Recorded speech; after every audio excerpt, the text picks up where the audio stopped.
Caribbean সাগর ও পূর্ব প্রশান্ত মহাসাগরের টানা অভিযানে ভয়াবহ পরিসংখ্যান প্রকাশ করেছে যুক্তরাষ্ট্র। গত 4 মাসে মার্কিন নৌবাহিনী ও কোস্টগার্ডের অভিযানে নিহত হয়েছেন অন্তত 126 জন। যুক্তরাষ্ট্রের দক্ষিণাঞ্চলীয় কমান্ডো জানিয়েছে সেপ্টেম্বর থেকে এ পর্যন্ত 36টি অভিযানে এসব প্রাণহানি ঘটে।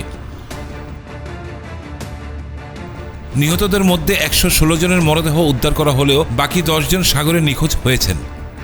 মার্কিন সেনাবাহিনীর দাবি, অন্তত 8 জন হামলা থেকে বাঁচতে নৌযান থেকে সাগরে ঝাঁপ দিয়েছিলেন, তারাও প্রাণ হারান। সাগর পথে মাদক পাচার ঠেকাতে গত সেপ্টেম্বরে এই অভিযান শুরুর নির্দেশ দেন প্রেসিডেন্ট ডোনাল্ড ট্রাম্প। তবে সমালোচকদের দাবি, যুক্তরাষ্ট্রের সবচেয়ে বিপজ্জনক মাদক ফেন্টানিল, যা আসে চীন ও ভারত থেকে স্থলপথে মেক্সিকো সীমান্ত হয়ে। মাদক বিরোধী অভিযান নাকি আন্তর্জাতিক বিতর্ক, প্রশ্ন থেকেই যাচ্ছে। হাফিজুর রহমান, আয়না টেলিভিশন।